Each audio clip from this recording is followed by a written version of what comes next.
You're watching Griffon Sports Insider, presented by Spine and Sport Physical Therapy. Now, here are your hosts, Brett Easley and Ryan Menley.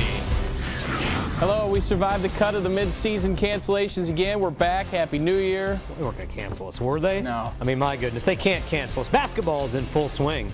The Griffons get back to action this week with MIAA action on the road at Central Oklahoma Thursday and Missouri Southern Saturday. Last time we saw the Griffon men in conference play, they dropped an overtime heartbreaker to Fort Hays State on December 8th, and a couple of defeats in Florida. They sit at 4-6 overall and shoot for their first conference win Thursday. Joining us now, Tom Smith. Merry Christmas, Happy New Year, all that good stuff. Everything we missed in between. Last holidays of basketball, basketball mixed with the holidays. And you know, I've said this. I think I said this before the break. It's amazing how you just. You know, Christmas, New Year's is not the same when you're involved in basketball. It's just Thanksgiving, Christmas, New Year's is not the same. It never has been. There's always the concern about your team coming back. There's the concern about how they're going to come back. You know, are they going to be ready to play? Do they want to practice? I know how hard do you have to motivate to come back? Because really, at the D2 level, you have two distinct seasons. Really, you have an early season, and then you have that break. Right before Christmas and a couple days after Christmas, where you're completely away from basketball, and then you come back. And in the old days, you used to play your whole conference season after Christmas. Now, of course, we've played 2 games already, and still have 16 after Christmas. Well, it's the new season coming up, or you know, the 2013 part of the season. But you finished 12 on a 4-game losing streak. So the question is. Was that the little break there, that little couple-week break there, good thing for your team? You know, I'm not sure, because I thought we played pretty well against Lynn. I think maybe the best performance we've had. You know, that and Hayes. Hayes is going to be a legitimate contender. I think somewhere at the top. I don't know that they're going to win the league, but I think Lynn was a team that was capable of being competitive at the top of our Lynn, league. Who you played down in Florida. Down in Florida, and we were on the road with both those games. Disappointed in our performance against Barry. I didn't think we played particularly well there, but you know, lots of ups and downs in the first half of the year. So you know, to answer your question, I'm not sure. You're never sure how your team is going to come back. Are we going to come back? You know. The main thing is have they learned, the new guys learned what it takes to play in the MIAA, or what it takes to play at a high level of Division II, because I think that's the biggest thing you have to get through to kids right now. I think they come in with the idea that this is Division II. You know, I was courted by a Division I team at one time. Well, you know, we all know that was a long time ago, but you know, I'm going to be good enough to play at Division II, and I think then they get their ears pinned back a little bit, and they you know, they have to. I don't want to say swallow their pride, but they have to let their egos go and realize they have to work pretty hard to be competitive here. One of the things we've talked about a lot is offense, and sometimes lack thereof. That was one of the positives out of the Lynn game. That game was a shootout. Lynn shot the basketball very well, and I thought our offense retaliated very well as well. Yeah, I think the best thing about the Lynn thing is we just didn't go away. Tough game on the road. Had not played particularly well against Barry the night before. Came back against the home team. A couple times they could have buried us. I think I probably missed some of that, if I remember right. But I didn't see anything beyond the 12-minute mark after I was ejected from the game. But I think, you know, that was the best part about it. We hung in there, took a good shot, came back, and really had the ball with as you well know, with wide open 3 that would have cut it to 3 with about 45 seconds left, and it just rims in and out. Well, we're looking ahead to this week, and MIAA play resumes. MIAA play from here on out. Go on the road to Central Oklahoma on Thursday, and then to Missouri Southern on Saturday. Central Oklahoma 3-7 overall, struggled a bit. Southern 6-3 entering this week, and Central Oak, a new team in the conference as this conference expands. Just talk about the week ahead. Well, it's a new team in the league, but I think we're fairly familiar with Central Oklahoma. We've played them since Terry Evans, Coach Evans, has been there, I'm guessing 5 or 6 times, maybe more. Even prior to that, we played Central Oklahoma. They played in Hilliard a couple times, and we played them in other tournaments a couple times. So, you know, I think we're familiar with that. I don't think it's one of their strongest teams. I think they're making that transition from the old Lone Star into our league, and they got caught maybe in a recruiting lull there for a little bit because they do depend on some freshman kids that are going to develop and be better. I think they'll be good down the line a couple years from now, but I don't think that they're going to be at the top of the league right now. So it is a different look. It's a different feel to go in the MIAA, to be actually going to Central Oklahoma to play an MIAA team. And then Southern, I think, will be interesting because that'll be the first place for me that'll be a little bit nostalgic. I think, I'd be surprised if they don't do, some type of make fun of me for all the years. But I've had a really good relationship with Robert Korn and Southern, and I know he's getting close to that time in his career where he's probably thinking about it also. So I think that'll be a little bit tough. I think there's several places, Southern, Northwest, Central, Washburn, Hayes, a couple of places that I think will be tough for me to go back in for the last time. Yeah, the uniqueness about this trip, and we've always had the luxury where, our longest trip's always been out to Hayes, 4.5 hours. Now with the addition of a Central Oklahoma, this is a Thursday-Saturday trip. We go to Edmond Thursday night. We'll stay out on Friday, go and play at Missouri Southern. That's a Saturday night game. Just talk about the uniqueness of the trip. Well, almost as long as we're in Florida. I mean, when you think about it, we're going to leave Wednesday. Your Thursday, Friday, Saturday, probably late Saturday night before we get back home. So it'll feel like back-to-back road trips for us. I wish we could have gotten at least one home game in between there sometime. But as you just mentioned, it's been easy for us because of our locale in the MIAA to get places and get home and not have to spend the night on the road. Now you're looking at Wednesday, Thursday, and Friday all on the road. So it'll be interesting. But from that standpoint, I'm glad we made the Florida trip because I think we got used to being on the road. Although we're not going to walk out of our hotel in Joplin and see the beach. It's not going to see the beach. It's not going to be 80 degrees. It's not going to be. There's not going to be a beached whale out our front door. And that was literal. I didn't mean that. No, literal beach Max whale. told you all about that. Yes, he did on Twitter. Follow him on Twitter. This is the final Isley's impromptu for the 2012 season, heading into 2013. It's 2013. So final or the first, however you want to look at it. However you want to look at it. I guess out with the old, in with the new. Who knows? But in the spirit of New Year's, this is the New Year's Eve edition. I've got my little leaflet, just like Richard Dawson from Family Feud. Great. So Great. here we go. No one to kiss. No one to kiss. Please, we're not going to do that. Top 5 responses. Name something. No. Coach Smith, do you have a New Year's Eve tradition? No. I can't traditions. even give you an answer on that. And I have no traditions on New Year's Eve. Along the line, and you don't have to tell me you keep this or not. Do you have a New Year's resolution?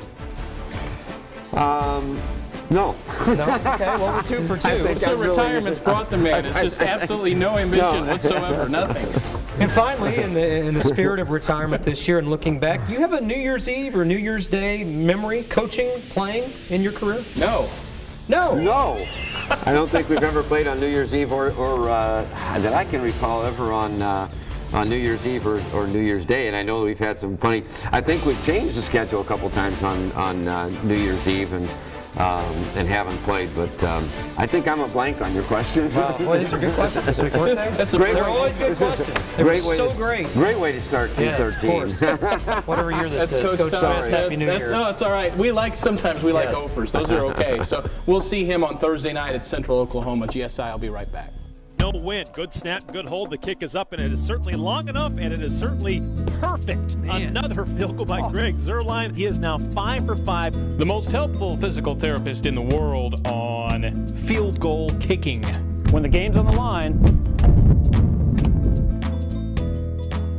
there's no one better than Zerline.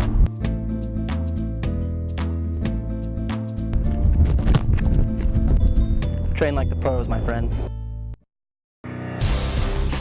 It was an overachieving start to the 2012-2013 season for the Griffon women. Their 8-2 record out of the gate, already surpassing the win total from all of last season.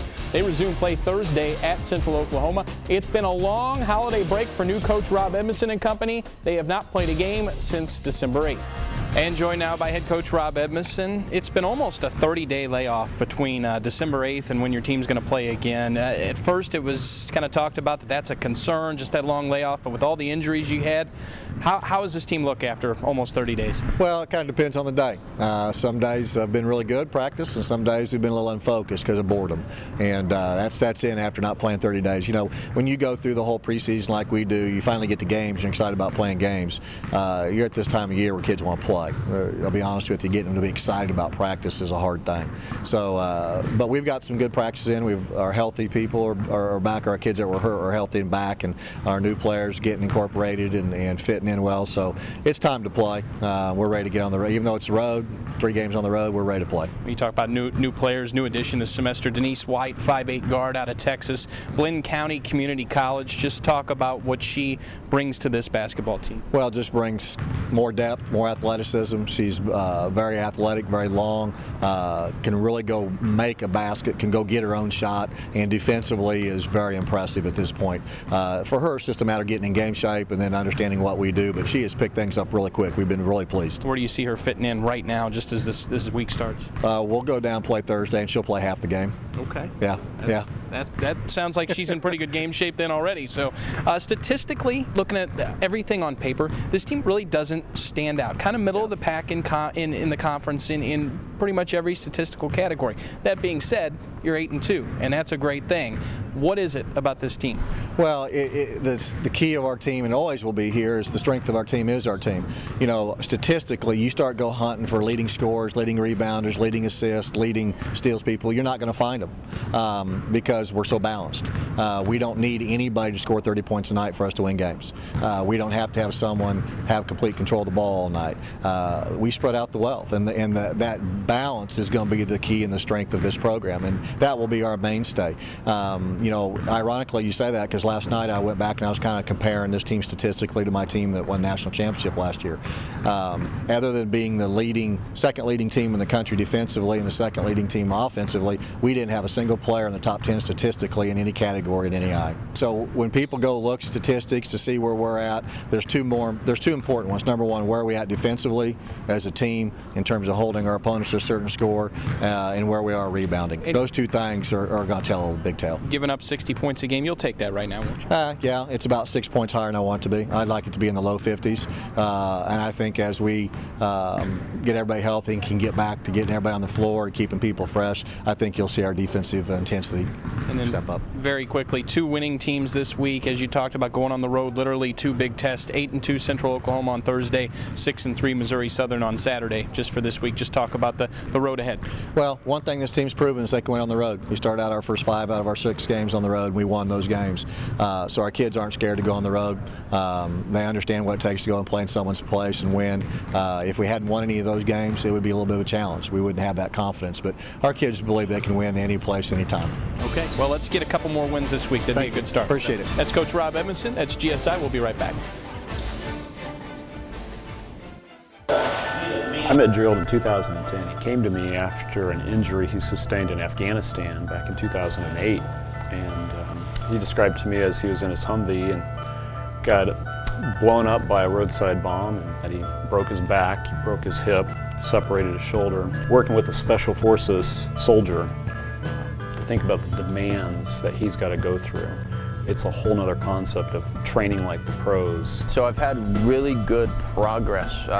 It's been amazing, especially coming up here, working, utilizing the pool for the buoyancy factor, especially at the beginning, to kind of help the actual healing process. I've kind of transitioned from actual mobility to stability, and lately onto strength and resistance and cardiovascular training. And it took him 2 years and multiple surgeries, but it was fun to see him go from broken to back in the Special Forces doing what he does best, and that's serving the country. And he was a great inspiration to all of us to see him go through that transformation.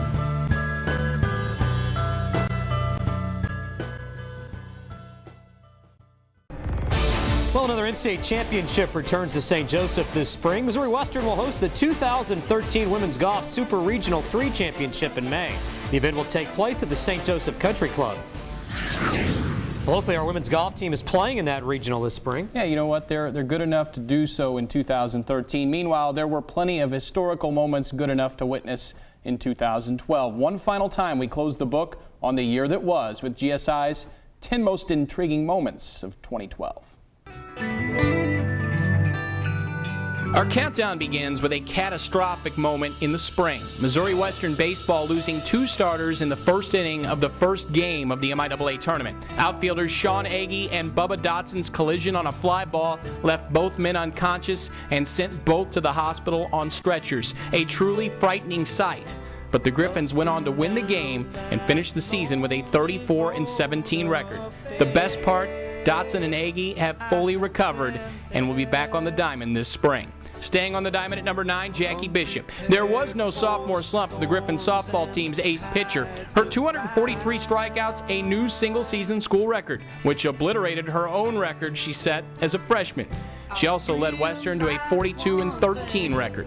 At number 8, Missouri Western as a whole, the center of the NFL universe for 1 week in August, not only hosting Kansas City Chiefs training camp, but welcoming the Arizona Cardinals to town as well for dual practices outside of Spratt Stadium. Speaking of the NFL, Greg Zuerlein proved to the nation what Griffin fans already knew, that a rookie kicker could be a tremendous weapon. The St. Louis Rams' 6th-round draft pick made history on September 30th when he became the first player in NFL history to kick a 50-yard and 60-yard field goal in the same game. The longest field goal in NFL history is 63 yards. It's only a matter of time before the former Griffin, now known as Legatron, makes that record his own. Speaking of record books, Jessica Cook rewrote them as the greatest scorer in Missouri Western women's basketball history last spring. Her 1,776 career points makes her a surefire first-ballot Hall of Famer when the time comes. After Cook's graduation, the time came this spring for a changing of the guard in the women's basketball coaching ranks. New coach Rob Edmondson was hired after leading Oklahoma City to the MIAA National Championship. He has wasted no time this fall restoring Western's winning tradition. His team's 8-2 start has already surpassed the win total from last season's squad. The 2012 Missouri Western football team kicked down multiple doors en route to uncharted territory this season. The Griffins notched their first playoff win in school history November 17th with a thrilling 57-55 triple overtime win against national power Minnesota Duluth.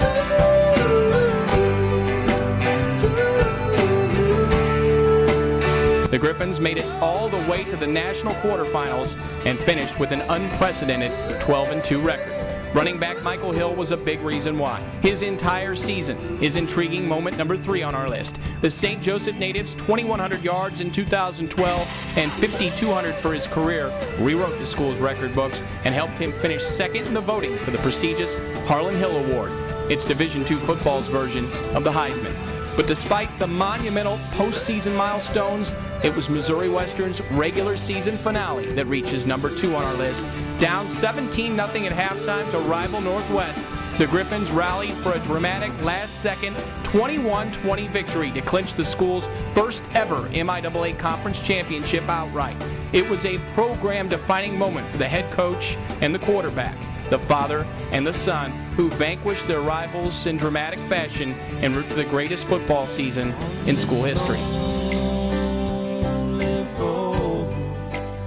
But the number 1 most intriguing moment of 2012 marks the end of an era. After 38 years as a head basketball coach, the last 25 at Western, this season will be the last for Tom Smith. The Griffin legend announced his retirement in December. The owner of more than 600 career wins, he'll take his final bows throughout the MIAA over the next few months. It was a heck of a run for Coach Smith and a heck of a ride for Western as a whole this calendar year. With your 10 most intriguing sports moments of 2012, I'm Ryan Mindley.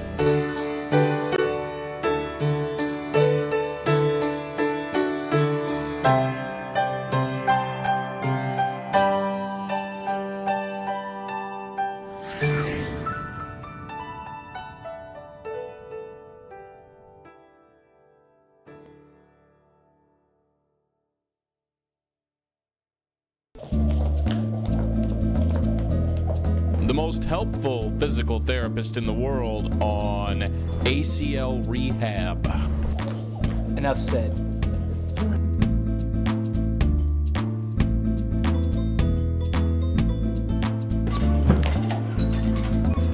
Stay healthy, my friends. Okay, I'm here with Griffon basketball player Callie Schoonover to talk about a defensive shuffle drill. You know, in basketball, the glutes are so important to get stronger, to help support the knees, the hips, but also to help explode out of a cut, out of a pivot. So we're going to put a little resistance band on Callie, and we're going to do a little defensive slide. So let's demonstrate this. Callie's going to go side to side, so the traditional defensive shuffle, and I'm going to get a good grip here because Callie's going to shuffle sideways to her right, but meanwhile, Brittany's passing her a ball, and then she's got to come back. Now, as she comes back, I'm catapulting her back. She's got to be able to control those inner thigh muscles, those outside glute muscles, to control that deceleration. Let's do it again. She shuffles out. The band pulls her, she's got a lot of resistance, and now it speeds her up, so she's got to decelerate that. Deceleration is a key to ACL prevention because we've got to be able to decelerate how that tibia translates over that, around that femur. So as she comes back and that band is pulling her back, that's an important part of this drill. Another important part is when Brittany passes her that ball at different angles, makes her upper body have to rotate in different directions while those knees are stabilizing. One more time to show how her upper body's going to move with this as well. So she comes back, and here's the speed, and she decelerates that well. Controlling acceleration and deceleration is the key to injury prevention. That's our goal. We train like the pros at Spine and Sport.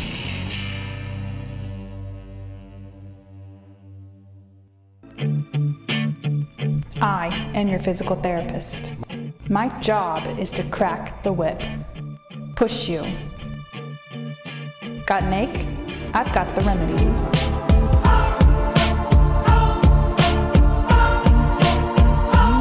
Muscles weak? I'll make you strong. Whatever it is, I will get you better. I'm Nikki Hilgenberg, and this is Spine and Sport.